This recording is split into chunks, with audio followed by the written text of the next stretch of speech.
하나님께 영광을 돌립니다. 우리 저번 시간에는 우리 우리가 다 제사장이 되어서 하나님 앞에 직접 나갈 수 있는 사람이 되었다는 것을 배웠어요. 근데 오늘은 어떤 말씀을 나눌 거냐면 찬양에 대해서 우리 말씀을 나누려고 해요. 우리 예배 시간에 다 우리 찬양하잖아요. 근데 여러분 하나님께 왜 찬양해야 되는지 나는 노래하는 것도 싫어하고 나는 왜 찬양해야 되는지 모르겠다 하는 사람 있어요? 우리 친구들 있어요? 그러면 찬양은 왜 해야 되는지 우리 아는 친구들 있어요? 찬양 한번 우리 찬양하기 싫은데 억지로 하는 친구 있어요 혹시? 몰라요? 아무 생각 없어요? 그러면 오늘 찬양이 어떤 의미가 있고 우리가 찬양을 왜 해야 되는지 선생님 알아보는 시간을 갖겠습니다. 찬양이라는 단어가 사실은 조금 어렵게 느껴지나요? 찬양이라는 단어를 딱 이해하기가 좀 어려운데 영어로 얘기를 하면은 더 이해하기가 쉬워요. 그래서 오늘 그러면은 시우랑 성우가, 은우가 한번 이거 누가 다 지었나요? 누가 지었나요? 제가 지었습니다. 제가. 일부러 써놨는데. 여기 부를 때 안 보여가지고 옆에다 써놨어요. 네, 제가 쓸게요. 찬양이라는 단어를 오늘은 우리 너무 시우가 한번 읽어보세요. 오케이. 하나는 읽어야 돼요. 그리고 또 한번 읽어보세요. 요번에도 시우가 한번 읽어주세요. 뭐라고 읽어요? 그리고 이거는 한번 은우가 한번 읽어줄 수 있어요? 은우가 한번 읽어주세요. 오케이. 우리 다르죠? 발음이. 네, 우리 애들도 잘할 거예요. 우리 애들도 시켜주세요. 우리 예림이 한번 해야지. 우리 한국의 프라이드. 킹프레이즈 잘했어요. 그 다음에 너무 잘하는 걸 헷갈리게 해. 우리 성훈이 한번 해볼래? 힘. 그리고 마지막으로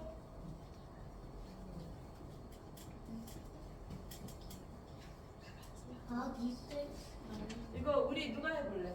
손 들고 한번 해보세요. 너무 잘했어요.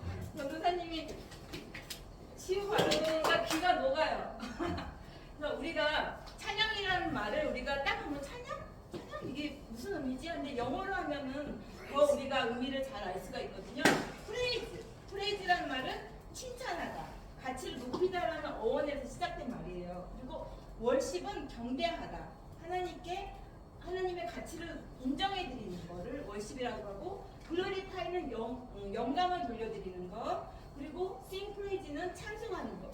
이 찬양이란 말 속에 이 많은 단어들을 다 품고 있는 거. 뭐라고요? 찬양이란 말 속에 뭘 품고 있다고요? 이 많은 단어가 품고 있는 거예요. 여러분 아시겠죠? 이거는 찬송시를 말하고 이거는 감사하는 거, 기브댄스는 감사하는 걸 의미하는 거예요. 찬양에는 이렇게 많은 의미가 갖고 있는데 이 공통점, 이렇게 많은 단어가 있지만 이 중에서 공통점이 있어요. 그 공통점이 뭐냐면 하나님께 감사하고 영광을 돌린다는 공통점이 있는 거예요. 그런데 우리가 부모님한테도 감사할 때가 있고 목사님한테도 감사할 때가 있고 선생님한테도 감사할 때가 있잖아요. 그러면 이런 선생님이나 목사님이나 부모님한테 감사하는 거랑 하나님께 감사하는 거가 어떤 차이가 있는지 우리가 알아보는 시간을 갖겠어요. 이 차이점은 뭐냐면 하나님과 피조물 사이에 격차를 놓는 거예요.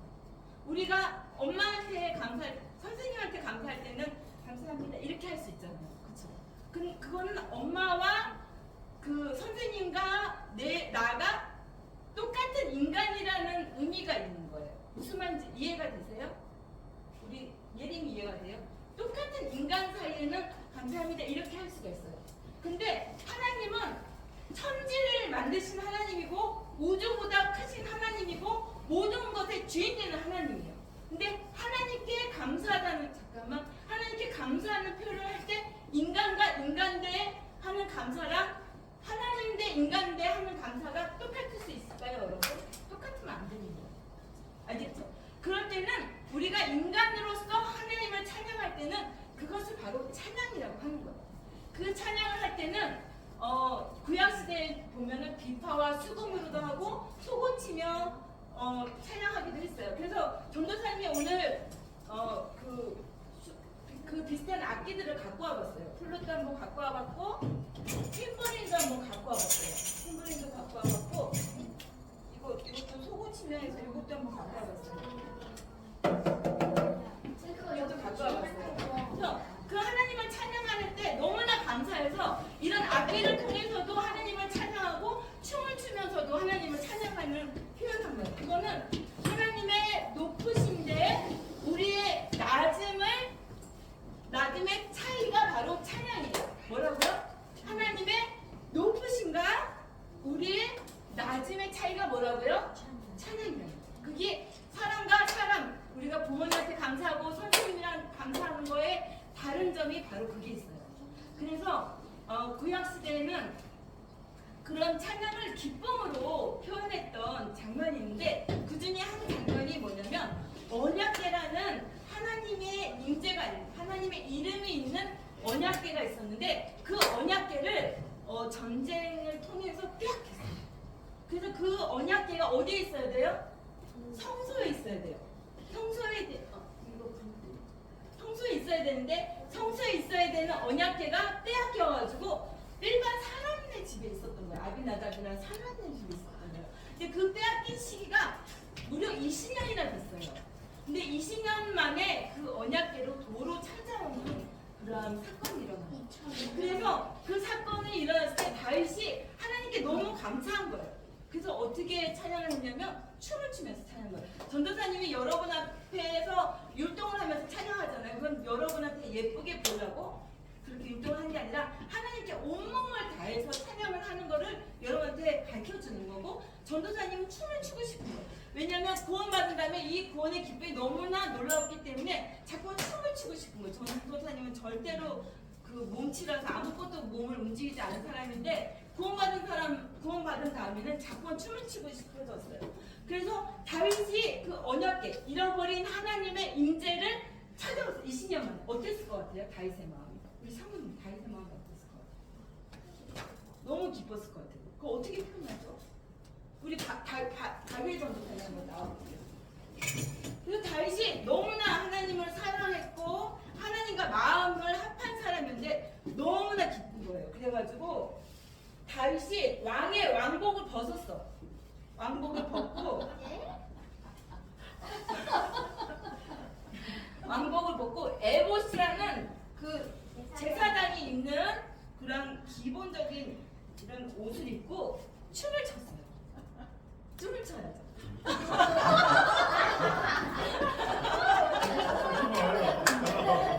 그랬더니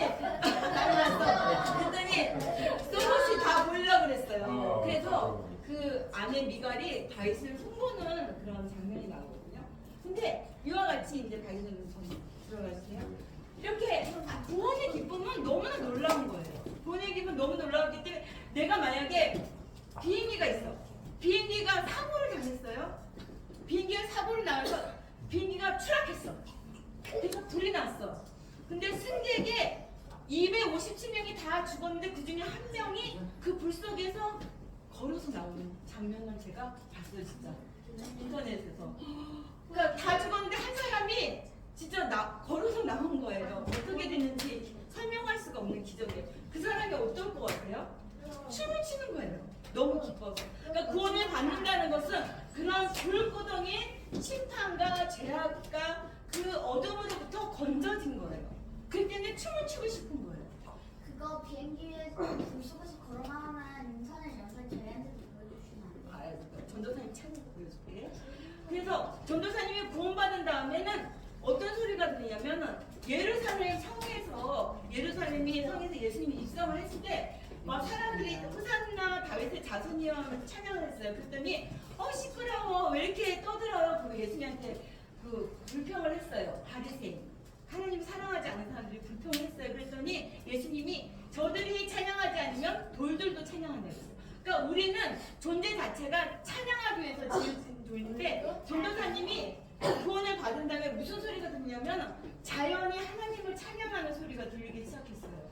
그전에는 뭐 이 세상이 다 회색이었어요. 너무 슬프고 너무 눈물 흘리고 싶고 너무 죽고 싶고 그런 인생이었는데 전도사님이 찬양을 예수님 만난 다음에는 흑백인 인생이 칼라가 된 거예요. 칼라가 되고 모든 자연에서 하나님을 찬양하는 소리가 들리게 된 거예요.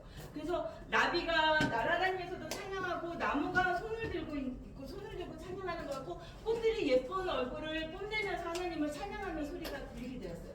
여러분 이렇게 돌들도 찬양하고 자연도 찬양하는데 우리가 하나님의 형상으로 만든 우리가 하나님을 찬양하지 않는다는 거가 말이 될까요? 안 돼요. 말이 안 됩니다. 그리고 우리의 존재 목적 자체가 하나님을 찬양하기 위한 존재로 만들어졌대요. 우리 오늘 부장 선생님이 읽었던 오늘 성경 본문의 말씀이거든요. 한 번만 더 읽어주세요. 한번 오늘 본문의 말씀 한 번만 더 읽어보겠습니다. 네. 전도사님 메시지 설교 들은 우리가 다시 한번 이거 묵상해 보도록 해요. 이사야 43장 21절. 이 백성은 보이죠? 여러분 보이죠? 이 백성은 내가 나를 위하여 지었나니 나를 찬송하게 하려 함이니라. 아멘. 신중한 틀림. 나가 누구야? 여기서 나 한 번만 다시 다시. 이 백성은 내가 나를 위하여 지었나니 나를 찬송하게 하려 함이니라. 아멘. 감사합니다. 하나님을 찬송하기 위해서 우리를 지으셨다고 말씀하시거든요. 그래서 우리가 하나님을 찬송하는 것은 되게 당연한 일입니다. 그래서 봐봐요. 우리가 예를 들어볼게요. 인간과 숭배하는 거의 차이를 예를 들어볼게요. 우리는 대통령제잖아요. 근데 대통령을 우리는 숭배하진 않아요. 그런데 북한은 어떻게 돼요? 김일성, 가게잖아요. 근데 김일성을 숭배하는 거예요. 그래서 우리한테는 없는 문화가 있는데 김일성을 찬양을 하는 거예요. 그러니까 찬양을 한다는 거는 신으로 숭배한다는 의미가 있어요. 어떤 말인지 알겠죠? 그처럼 우리는 그 차이가 뭐냐면 우리가 하나님을 높이고 하나님을 숭배하고 하나님을 경배한다는 의미가 찬양의 의미예요. 그러니까 전도사님이 예를 들어보면은 우리가 사람한테는 감사합니다 이렇게 할 수 있어요. 근데 하나님을 경배할 때는 완전히 우리가 몸을 엎드려서 이런 의미예요. 무슨 의미인지 알겠죠? 사람한테 감사하는 거랑 하나님께 감사하는 거의 차이는 이렇게 자복하고 이런 마음인 거예요. 이렇게 하나님의 높으심 앞에서 우리를 낮추는 거가 자복하는 거고 여러분한테 전도사님이 무릎을 꿇고 기도하는 거 되게 강조하는 거가 우리 위치를 알기 위해서 이렇게 하는 거거든요. 우리가 하고 또 우리가 찬양은 또한 뭐냐면 곡조가 없는 기도예요. 찬양은 뭐라고요? 곡조가 있는 기도예요. 찬양은 뭐라고요? 곡조가 있는 기도. 찬양은 뭐라고요? 주하나? 곡조가 있는 기도. 찬양은 뭐라고요? 있는 기도. 찬양은 뭐라고요? 곡조 노래만. 찬양은 뭐라고요? 믿음이 있는 기도 아니에요? 찬양은 뭐라고요? 노래가 있는 곡조가 있는 기도. 찬양은 이런 음악이 있는 기도예요. 그렇기 때문에 우리가 지금은 우리가 믿음이 부족해서 이 찬양이 마음에 와닿지 않을 수가 있어요. 근데 이 찬양은 우리가 마음을 다해서 찬양하는 거 뭐냐면 우리가 하나님을 높이고 하나님 앞에 우리가 감사하고 영광을 돌리는 마음의 자세에 있다는 거고 우리가 그 마음을 다해서 찬양하는 그 찬양이 우리한테 이루어집니다. 무슨 말인지 알겠어요? 전도사님이 중고등학교 때 구원받은 믿음이 없었어요. 아무 생각이 없었는데 성가대에 섰어. 말도 안 되죠. 근데 믿음은 없었는데 성가대에 섰어요. 성가대에 섰는데 그래서 막 찬양을 하는 거예요. 근데 그 찬양이 너무 좋아. 너무 좋은 찬양하는데 남의 말 같은 거예요. 찬양하는데 내 마음, 내 찬양이 아니라 남의 말 같은 찬양을 했었거든요. 그 중에 하나가 갈보리 십자가 위에서라는 찬양을 했어요. 근데 이 찬양이 너무 남의 말 같은데 정말 나한테 이루어졌으면 좋겠다는 마음이 있었어요. 그래서 그 찬양을 열심히 찬양 불렀는데 전도사님이 처음 예수님 만났을 때 그 갈보리 그 찬양처럼 갈보리 언덕 위에 있는 십자가를 만나는 시간을 가졌습니다. 이 시간에 우리가 하는 모든 찬양을 우리가 지금 믿음이 좀 작더라도 마음을 다하여서 찬양을 할 때 그 찬양이 우리의 기도를 응답이 될 거고, 여러분이 정말 높으신 하나님 앞에 우리의 낮은 우리의 인간의 모습으로 하나님을 높일 때 우리가 진정 이것이 구원의 믿음의 그 성도들의 모습이라고 생각합니다. 우리 이 시간에 진심으로 하나님을 찬양하는 저와 여러분이 되기를 예수님의 이름으로 축원합니다. 잠깐 광고 있고 그 다음에 기도하는 시간 갖겠습니다. 광고요?